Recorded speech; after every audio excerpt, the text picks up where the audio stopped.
Welcome to the Windows Computer and Technology channel. And one of the things that Microsoft is trying to do is play around in Windows 11 with the Start menu. Start menu, we all know, is odd, and the way that it is, it's odd.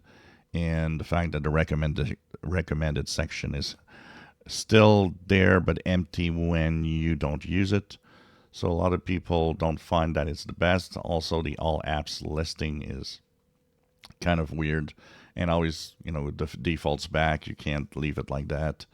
One of the things that I've seen that Windows latest actually has seen in tweaking the beta Windows Insider version is the layouts of the start menu that are being changed.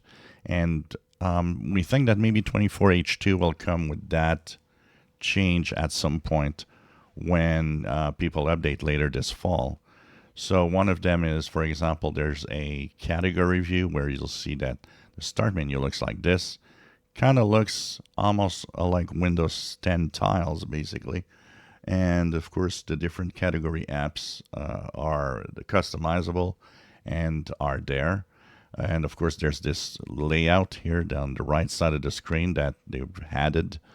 And there's also a grid view, which is like this, where you will, instead of seeing the apps only going from, up to like in right here, when you do all the apps, a listing, if you want, it'll be bigger icons and the name of the different apps in a grid way. So that also could look a little like Windows 10 did.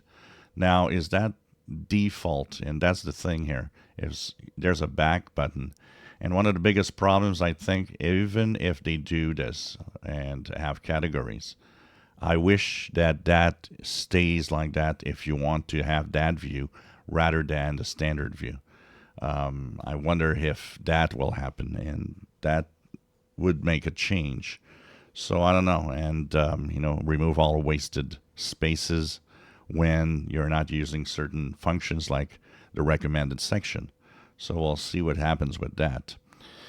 If you enjoy my videos, please subscribe, give us thumbs up. Thank you for watching.